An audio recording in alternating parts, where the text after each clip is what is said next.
Okay, good morning दोस्तों, welcome to the channel maths concept academy. मेरा नाम रवि, मैं आपके लिए मैथमेटिकल कंटेंट और साथ ही साथ केवीएस की अपडेट और आपका कोई भी डाउट हो मैथ्स, साइंस, रीजनिंग मैं आपको सॉल्व करवा सकता हूँ। ठीक है ना। ये सब्जेक्ट मेरे अच्छे सब्जेक्ट है। ठीक है, ऐसा नहीं है कि मेरे अच्छे औरों के भी हो सकते हैं, लेकिन मैं आपकी मदद कर सकता हूँ।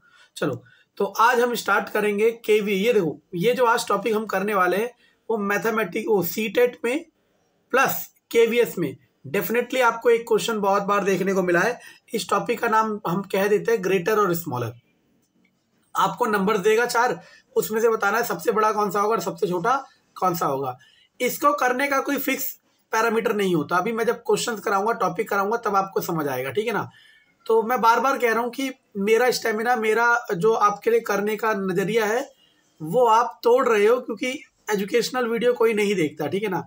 पता नहीं आप ऐसा क्यों करते हो कि पेड कोर्स वाले को सब देखते हो और नहीं। मैं ये नहीं कह रहा कि और अच्छा पढ़ा रहे बेकार, मैं भी अच्छा पढ़ा रहा हूँ। मानो अगर आप कहीं भीड़ के पास जा रहे हो तो आप मुझसे पढ़ सकते हो और फ्री ऑफ कॉस्ट है, बस आपका समय लगेगा। ठीक है, चलो छोड़ो, मैं स्टार्ट करता हूँ हमारा ये टॉपिक। ओके क्लास, तो आज हम जो टॉपिक स्टार्ट करने जा रहे हैं उसका नाम है ग्रेटर स्मॉलर। ये आपके सीटेट में बहुत आता है और आपके हर एग्ज़ाम में आता है। चाहे किसी भी एग्ज़ाम में बैठ जाओ, आपके हर एग्ज़ाम में एक क्वेश्चन डेफिनेटली इससे आता ही आता है। ठीक है ना। लेकिन इस टॉपिक की खासियत पता है क्या है? इस टॉपिक की खासियत ये है,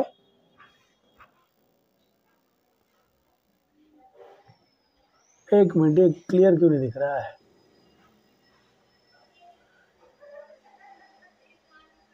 इस टॉपिक की खासियत बच्चों ये होती है कि जो इसमें से क्वेश्चन आता है ना, वो आप डिफाइन नहीं कर सकते कि क्या आएगा। हम सारे टाइप पढ़ लेंगे और फिर देखना क्वेश्चन की कितनी वैरायटी हो सकती है। अगर आप चीज़ों को सीख रहे हो, अगर आप चीज़ों को सीखते हो तो आपको ज़रा भी मुश्किल नहीं होगी, मेरा ऐसा मानना है। क्योंकि चीज़ों को सीखने के बाद आप समझ जाओगे कि ये चीज़ें कहाँ से आई है। ठीक है ना। और मैं आपको बहुत सारे केसेस कराऊंगा और सारे केस आप समझना। अगर आपने सारे केस समझ लिए तो आपको कोई भी क्वेश्चन इसमें दिक्कत नहीं होगी।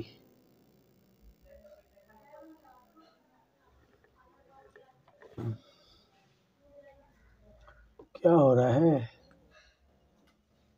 चलो, सबसे पहले हम बात करते हैं फ्रैक्शन की। किसकी? फ्रैक्शन की। यानी कि कोई भी नंबर फ्रैक्शन में होगा तो आप कैसे पता लगाओगे कि कौन ग्रेटर है कौन स्मॉलर है? फ्रैक्शन को हिंदी में हम लोग क्या कहते हैं? भिन्न कहते हैं। क्या कहते हैं? भिन्न। आपको बस एक चीज पता होनी चाहिए कि भिन्न में ऊपर वाले को हम न्यूमरेटर कहते हैं और नीचे वाले को डिनोमिनेटर। न्यूमरेटर को अंश कहते हैं और डिनोमिनेटर को हर कहते हैं। ये चीज़ सबको पता है। यही वो बेसिक चीज़ है या बेसिक कंसेप्ट है जिसकी ज़रूरत है इस टॉपिक को करने के लिए। ठीक है, इस टॉपिक को समझने के लिए आपको ये चीज़ें पता होनी चाहिए। ठीक, पता नहीं ऑटो फोकस हो जा रहा है बार बार। चलो, इसके बाद इसमें फ्रैक्शन वाले में दो टाइप आते हैं। फ्रैक्शन वाले में दो टाइप आते हैं। एक तो जिनके डिनोमिनेटर इक्वल होते हैं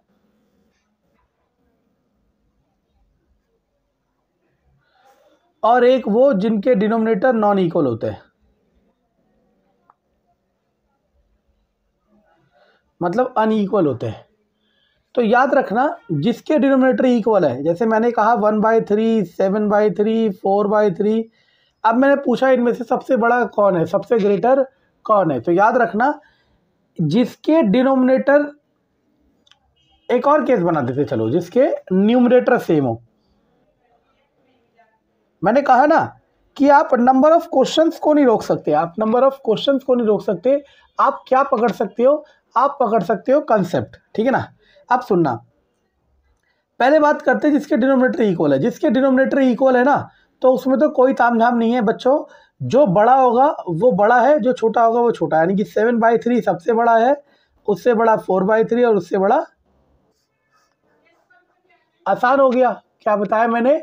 न्यूमरेटर जिसका बड़ा है वो बड़ा होगा, न्यूमरेटर जिसका छोटा है वो छोटा होगा।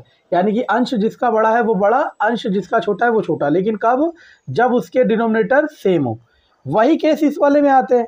अगर ये इस तरीके से होता 3/7, 4 बाय सॉरी 3/7, 3/9, 3/10।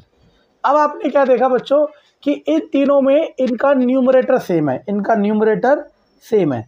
तो याद रखना, वैसे तो ये सब चीज़ें बहुत बेसिक है, छोटी क्लासेस में आती हैं, लेकिन फिर भी अगर सबका न्यूमरेटर सेम है, अगर सबका न्यूमरेटर सेम है तो जिसका डिनोमिनेटर छोटा होगा, उल्टा चल रहा है सुनना, जिसका डिनोमिनेटर छोटा होगा वो वैल्यू बड़ी होगी और जिसका डिनोमिनेटर बड़ा होगा वैल्यू छोटी होगी। यानी कि इसमें सबसे बड़ा 3/7 होगा, फिर 3/9 होगा, फिर 3/10 होगा। आपने कहा सर हमें समझ नहीं आया, तो समझा देता हूँ। मान लो आप 2/5 लेते हो और 2/6 लेते हो, दोनों का न्यूमरेटर सेम है, 5 से डिवाइड करोगे 2 से तो 0.04 यानी कि आ गया 0.4। यहाँ डिवाइड करोगे तो कितना आएगा 0.3। अब आप मुझे सोच के बताओ बच्चों 0.3 बड़ा है या 0.4 बड़ा है, तो आप कहोगे सर 0.3 बड़ा है। तो यानी कि समझ आया मैं क्या कह रहा हूँ, अगर न्यूमरेटर सेम है, अगर न्यूमरेटर सेम है तो जिसका डिनोमिनेटर छोटा होगा वो वैल्यू बड़ी होगी। देखो मैं बार बार कह रहा हूँ, चीज़ें ना समझ नहीं होती है, लेकिन अब ना ये जो भी किसी को भी ब्लेम कर सकते हो, लेकिन अब जो पढ़ाने का तरीका हो गया है ना वो सिर्फ ट्रिक बेस हो गया है, लेकिन ट्रिक बेस तरीका काफ़ी दूर तक नहीं जाता, वो लॉन्ग रन में सर्वाइव नहीं करता। चाहे आप किसी को भी देखो, आपने देखा है कि एक इंसान का जब एग्ज़ाम निकलता है तो उसके फिर एग्ज़ाम निकलते ही चले जाते हैं। वो ऐसा इसलिए होता है क्योंकि वो सैचुरेशन लेवल पे आ चुका है। सैचुरेशन लेवल का मतलब है वो सारे कंसेप्ट पढ़ चुका है, और जो जना सारे कंसेप्ट पढ़ चुका है, जो जना सारे कंसेप्ट पढ़ चुका है उसके लिए फिर एग्ज़ाम निकलने की देरी है, फिर वो सब में बैठेगा और सब क्वालिफाई करेगा। लेकिन जब तक आपके सारे कंसेप्ट नहीं हुए, यानी कि आपने चीज़ों को नहीं समझा, चाहे मैथ हो, रीजनिंग हो, साइंस हो, कुछ भी हो, तब तक आप ये श्योर नहीं कह सकते कि हाँ मैं इस एग्ज़ाम को निकालूंगा। मान लो 20 नंबर की आपकी मैथ आएगी, इस 20 में से आपका टारगेट होना चाहिए 18, और जो थोड़ा मैथ में स्लो है उसका टारगेट होना चाहिए 15+, और अच्छे वाले का 18+, और ज़्यादा से ज़्यादा 20। अगर आप यहाँ मतलब देखो, आप जितना मार्जिन कम लेके चलोगे, मतलब आप जितना हाई स्कोर करोगे, आपको इंटरव्यू में भी बेनिफिट करेगा और आपकी जॉब सिक्योरिटी बहुत सिक्योर करेगा। और याद रखना, ये जो मौके आ रहे हैं ना एक एक करके, वो मौके बीतने के बाद जब आप फेलियर के साथ पीछे को देखोगे तो आपको सिर्फ रिग्रेट रहेगा और कुछ नहीं रहेगा। तो इस रिग्रेट से बचने के लिए आप अब जो आने वाला एग्ज़ाम है, चाहे कोई भी हो, KVS हो या फिर कोई और हो, आप ये सोच के रखो कि मुझे इसी बार क्वालिफाई करके जॉब लेना है। अब बात आती है जिनके डिनोमिनेटर इक्वल नहीं है, यही वाला जो टॉपिक है ये पेपर में आता है और इसी से क्वेश्चन बनेगा। अब क्या बनता है सुन लो, जैसे मैंने लिया 2/3 और 4/7 सपोज। अब मैं चेक करना चाहता हूँ कौन सा नंबर बड़ा है कौन सा छोटा है। एक तरीका तो बहुत आसान है, इसको इससे डिवाइड करूंगा तो 0.6 आएगा, इसको इससे डिवाइड करूंगा तो 7×5 = 35 आएगा, ठीक है ना। तो ऑब्वियस सी बात है कौन बड़ा आ गया, ये वाला बड़ा आ गया। लेकिन हमें ना अब नंबर गुणा मतलब इस तरीके से डिवाइड करके नहीं देखना। एक नया तरीका है जो कि बहुत अच्छा और बहुत बेस्ट है, क्रॉस मल्टीप्लिकेशन मेथड। 2 की मल्टीप्लाई 7 से मल्टीप्लाई करो, 3 की मल्टीप्लाई 4 से, ये आ जाएगा 14, ये आ जाएगा 12। कौन बड़ा है 14, यानी कि 2/3 इज ग्रेटर देन 4/7। समझ आया मैं क्या कह रहा हूँ। इस तरीके से आपको चीज़ों को डील करना है। मान लो अब आपके पास आ गया 11/13 और 14 या 10/23। अब आपको पूछा कौन बड़ा है कौन छोटा है। पहला तरीका तो वही है बच्चों कि डिवाइड करो, लेकिन मैंने क्या कहा, डिवाइड से ज़्यादा आसान होता है मल्टीप्लिकेशन। मल्टीप्लिकेशन आसान होता है और डिवाइड डिफ़िकल्ट होता है। लेकिन ये बात कब कह रहा हूँ, कंपैरिजनल वे में। कंपैरिजनल वे में मतलब जब आपके पास डिवाइड या मल्टीप्लाई में से कोई एक करना हो, तो इसकी मल्टीप्लाई इधर, इसकी मल्टीप्लाई इधर। तो दिमाग लगाओ, देखो वैसे ही देख लो, बिना गुणा करे। जो कहते हैं ना 1 सेकंड में बताए, 3 सेकंड में बताएं, ऐसा कोई जादूगर नहीं है। चाहे मैं हूँ चाहे कोई हो, हर कोई कैलकुलेशन कर करके इतना परफेक्ट हो गया कि सीख जाता। देखो 23 × 11 मुझे भी पता है क्या आएगा मल्टीप्लाई करके, लेकिन 230 से तो ज़्यादा ही आएगा। 230 से तो ज़्यादा ही आएगा। क्यों? क्योंकि 23 धाम 210 230 होता है और 13 धाम 130। अब आप मुझे सोच के बताओ कौन सा बड़ा है। नो डाउट 230 प्लस बड़ा आएगा। तो देखा आपने, जो क्वेश्चन रखता है ना क्वेश्चनर, वो इस हिसाब से क्वेश्चनों के चयन करता है, इस हिसाब से क्वेश्चनों को सेलेक्ट करता है कि आपको मुश्किल हो ही ना, लेकिन आप वो खुद होते हो जो अपनी मुश्किलें बढ़ाते हो, ठीक है ना। अच्छा मैं आपको एक चीज़ दिखाता हूँ, ये सब ना मैं करा चुका था, मैं वीडियो बना चुका था इन सब के लिए सुबह ही, लेकिन जब मैंने एडिट करने के लिए रखी तो करता क्या हूँ, मैं एडिट करने के बाद जो ओरिजिनल वीडियो होती है डिलीट कर देता हूँ, क्योंकि मोबाइल में स्पेस का चक्कर है। और जो एडिट करी उसमें एरर आ गया, वो प्ले नहीं हो रही थी, तो मुझे दोबारा बनाना पड़ा, लेकिन कोई फ़र्क नहीं पड़ता। अब जैसे आपके पास है मानो 7/9, 3/8, 11/13। अब आपको कहा इन तीनों को असेंडिंग ऑर्डर में अरेंज करो या फिर डिसेंडिंग में। असेंडिंग को कहते हैं बढ़ते क्रम, डिसेंडिंग को कहते हैं घटते क्रम। घटते क्रम का मतलब बड़े से छोटे की तरफ, और बढ़ते क्रम का मतलब छोटे से बड़े की तरफ, ठीक है ना। अब करना अभी भी अल्टीमेटली वही है, 3 की जगह 4 नंबर हो, 4 की जगह 5 नंबर हो, 5 की जगह 100 नंबर हो, करना अभी भी वही है। क्या करना है ये तो मैं आपको दिखा रहा हूँ लिख के, वरना बिना पेन के हो जाता है, और बिना पेन के आप भी कर पाओगे। इसकी मल्टीप्लाई इस पे, इसकी मल्टीप्लाई इस पे, इसकी मल्टीप्लाई इस पे, इसकी मल्टीप्लाई इस पे। अब देखो इन दोनों में से कौन बड़ा है, 56। इन दोनों में से कौन बड़ा है, 88। 56 किसके वजह से आया, इसके। 88 किसके वजह से आया, इसके। तो अब इन दोनों को ले लेंगे। 13/7 कौन बड़ा है, यानी कि 11/13 सबसे बड़ा है, और उसके बाद किसका नंबर आएगा, 7/9 का। उसके बाद कौन बचा, 3/8।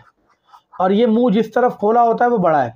अगर ये दोनों तरह काम करेगा, इस तरफ देखोगे तो असेंडिंग ऑर्डर है, ऐसे देखोगे तो डिसेंडिंग ऑर्डर है। समझ आया मैं क्या कह रहा हूँ। तो देखो मैंने क्या कहा, मैं डे 1 से कहता आ रहा हूँ, अगर आप मेरी डे 1 की वीडियो देखो ना तो वहीं से मैं कहता आ रहा हूँ कि आपने सीखना होता है कंसेप्ट। आपको ये नहीं सोचना प्राइमरी स्टेज में कि भाई क्वेश्चन कैसा आएगा। प्राइमरी स्टेज में आपको ये नहीं सोचना कि क्वेश्चन कैसा आएगा। प्राइमरी स्टेज में आपका प्राइम मोटो होना चाहिए कि भाई मुझे सीखना है, क्योंकि सीख लूंगा या सीख लूंगी तो क्वेश्चन कोई भी आए मैं कर लूंगा, ठीक है ना। अब इसमें एक केस आता है, वो बहुत अच्छा केस है, जैसे मैं आपको समझाता हूँ। 3/4, 4/5। अब देखो करने को तो आप कहोगे सर मैं इसे ऐसे ही कर दूंगा, कैसे, क्रॉस मल्टीप्लाई। 3×5 15, 4×4 16। कौन बड़ा है, ये कौन है ग्रेटर, ये कौन है स्मॉलर। मैं पहले दिन से कह रहा हूं, जो क्वेश्चन बनाने वाला है वो बेवकूफ़ नहीं होता। वो क्वेश्चनों के नंबर को इस हिसाब से सेट करता है ना, क्वेश्चनों के नंबर को इस हिसाब से सेट करता है कि आपको कभी मुश्किल ना हो, मुश्किल आप खुद इनवाइट करते हो। अब ना मानो ये तो चल जाएगा, लेकिन अगर ये होता 998/999, 997/998, अब आप क्रॉस मल्टीप्लाई वाले मेथड से नहीं करोगे, और ना ही करना चाहिए। मैं क्या कह रहा हूँ, मैं कह रहा हूँ इस वीडियो को जो भी देख रहा है, और जो पढ़ाई के नज़रिए से देख रहा है, ठीक है ना, जो टाइम पास के नज़रिए से देख रहा है उसका तो ओके है, जो सीखने के नज़रिए से देख रहा है जरा भी मिस मत करे, हर चीज़ को समझे, और जिस भी चीज़ में डाउट हो कमेंट में पूछे। मैं बेवकूफ़ लग रहा हूँ कि जो आप लोगों के लिए कर रहा हूँ, मुझे ऐसा लग रहा है, ठीक है ना। देखो अब यहाँ मल्टीप्लिकेशन करना सही नहीं होगा, और अगर आप किसी भी बड़े इंस्टीट्यूट में जाओगे ना, जहाँ हज़ारों रुपए फीस दोगे, चाहे जितनी भी हो, 7,000 हो, 11 हो, 13 हो, वहाँ पे इस चीज़ को इतना बड़ा चढ़ा के दिखाया जाएगा ना कि आप लोग तालियां बजाने लगते हो कि वाह मेरा सर महान है। अब सुनना मैं क्या कह रहा हूँ, मैं ये नहीं कह रहा कि बड़ा चढ़ा के नहीं दिखाना चाहिए, लेकिन ये है क्या समझ लो। मैं इसको समझाता हूँ, इसमें और इसमें क्या अंतर दिख रहा है कि यहाँ 1 का डिफरेंस है, और यहाँ भी डिफरेंस कितना है, 1 का। यहाँ भी 1 का डिफरेंस है, यहाँ भी कितना है, 1 का। तो यानी कि अगर डिफरेंस 1 का हो, मैं ट्रिक बता देता हूँ, आप ये ना सोचो, यहाँ लिखूंगा ट्रिक देखना। अगर डिफरेंस 1 का हो तो क्रॉस मल्टीप्लिकेशन अच्छा मेथड नहीं है। क्यों नहीं है, क्योंकि क्योंकि क्वेश्चन जो पेपर में आएगा वो बड़े नंबर्स का आएगा। अब आप कहोगे बड़े नंबर का क्वेश्चन तो यहाँ भी आ सकता है तो याद रखना मैंने क्या कहा, क्वेश्चन बनाने वाला क्वेश्चनर बेवकूफ़ नहीं है, वो जब ये डिफरेंस 1 का नहीं होगा तो यहाँ वो क्रॉस मल्टीप्लिकेशन में बड़े नंबर नहीं देगा, और अगर बड़े नंबर देगा तो 2 डिजिट के आसपास देगा, जिसे आप ऐसे रफ एस्टिमेशन से निकाल सकते हो जो मैंने पीछे करा था 230 तक करके, है ना। लेकिन जब भी ऐसे इतने बड़े नंबर होंगे तो उसके पीछे कोई ना कोई लॉजिक छुपा होगा, आपको लॉजिक पहचानना और क्वेश्चन करना है। इसको लिख सकता हूँ 1 - 1/4, 4 एकम 4 और 1 3, इसको 1 - 1/5। अब मैं इन दोनों को कंपेयर करता हूँ, 1/4 और 1/5। कंपेयर करने का तरीका वही है, कौन बड़ा है, 5 कौन है, ग्रेटर, ठीक है ना। यानी कि इस तरफ वाला ग्रेटर, यानी कि कौन ग्रेटर है, ये। आप सुनते रहना, अगर 10 में से आप घटाते हो 5 और मैं घटाता हूँ 4, आपका आएगा 5 और मेरा आएगा 6। अब आप एक चीज देखना, घटाने वाला नंबर किसका बड़ा था, 5 का, लेकिन रिजल्ट किसका बड़ा आया, 6 का। तो यानी कि अगर जिससे सब्ट्रैक्ट हो रहा है वो दोनों के लिए सेम हो, वो दोनों के लिए सेम हो, तो जो छोटा नंबर होता है, जो छोटा नंबर होता है उसका रिजल्ट बड़ा आता है। मैंने इतनी बड़ी बात कह दी, आपको समझ नहीं आएगी, और अभी मैं इसे ट्रिक में करूंगा ना तो आपको छप जाएगी, लेकिन वो ट्रिक आप पेपर तक भूल जाओगे अगर आप उसकी बहुत प्रैक्टिस नहीं करोगे, और ये कभी नहीं भूला जाएगा। क्या कहा मैंने, अगर दोनों का सब्ट्रैक्ट करने वाला सेम है तो जो छोटा नंबर होगा, जो छोटा नंबर होगा उसका रिजल्ट बड़ा आएगा, उसका रिजल्ट बड़ा आएगा। तो और उल्टा भी सही है, जो बड़ा नंबर होगा उसका रिजल्ट छोटा आएगा। इन दोनों में से बड़ा कौन है, 5 मतलब ये वाला। अगर ये वाला नंबर बड़ा है, क्योंकि सब्ट्रैक्ट करने वाला तो दोनों का सेम है, तो ये वाला नंबर आ जाएगा छोटा और ये वाला नंबर आ जाएगा बड़ा। अब सुनना मैं क्या कह रहा हूं, अब आपको क्या करना है, अगर यहां और यहां 1 का डिफरेंस दिखता है, अगर यहां और यहां 1 का डिफरेंस दिखता है, दोनों के डिनोमिनेटर को देखना है, दोनों के डिनोमिनेटर को देखना है। क्या कहा, दोनों के डिनोमिनेटर को देखना है। तो याद रखना, जिसका डिनोमिनेटर बड़ा है वो वैल्यू बड़ी होगी। If the difference between numerator and denominator is 1, then a smaller denominator is a smaller number and bigger denominator is bigger number। अब इसे ट्रिक के नाम पे बेचा जा रहा है और आपने सबने कहीं ना कहीं से पढ़ा होगा, लेकिन अब आप एक चीज सोचो, इस एक की जगह 2 भी डिफरेंस हो सकता है, 5 भी हो सकता है, लेकिन कंडीशन ये है कि दोनों का डिफरेंस सेम होना चाहिए। अगर दोनों का डिफरेंस सेम है तो 1 की जगह 2 आए, चाहे 3 आए, चाहे 4 आए, चाहे 5 आए, मतलब ये डिफरेंस क्या होना चाहिए, सेम होना चाहिए। अगर डिफरेंस सेम है तो ये लॉजिक हर जगह अप्लाई होगा, ये लॉजिक हर जगह अप्लाई होगा। अब देखो, यहाँ भी डिफरेंस 1, यहाँ भी डिफरेंस 1।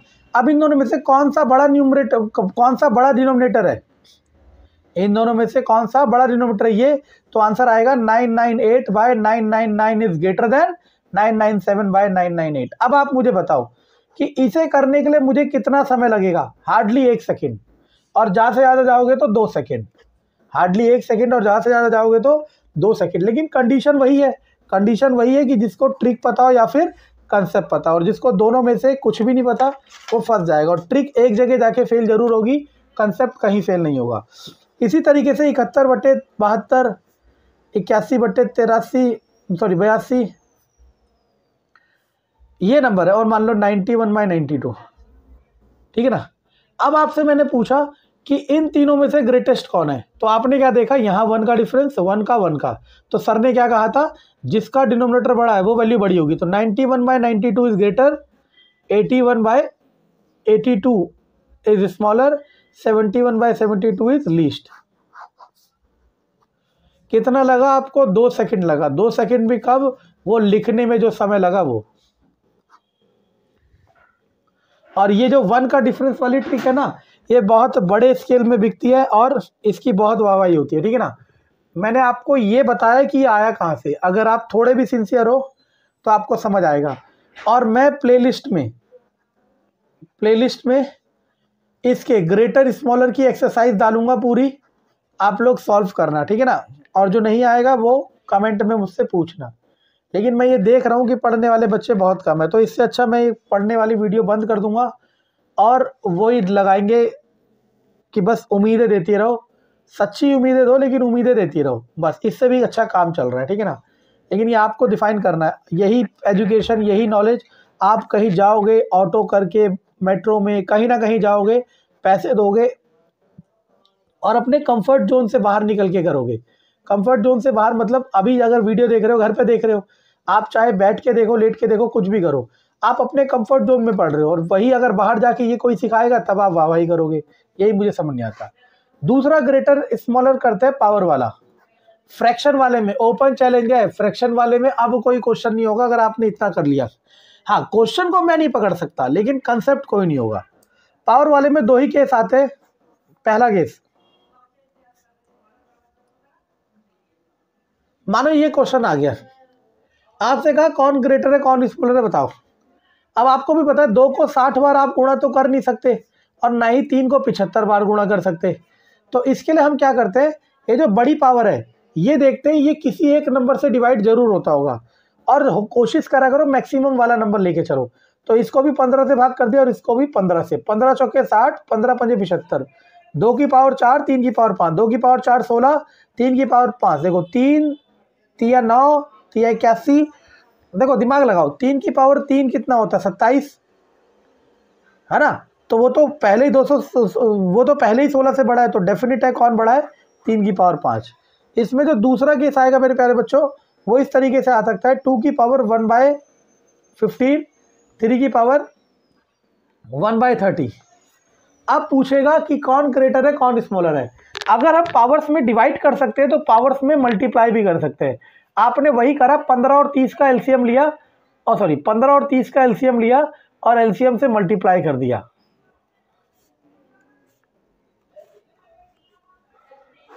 कौन बड़ा है, 4 बड़ा है।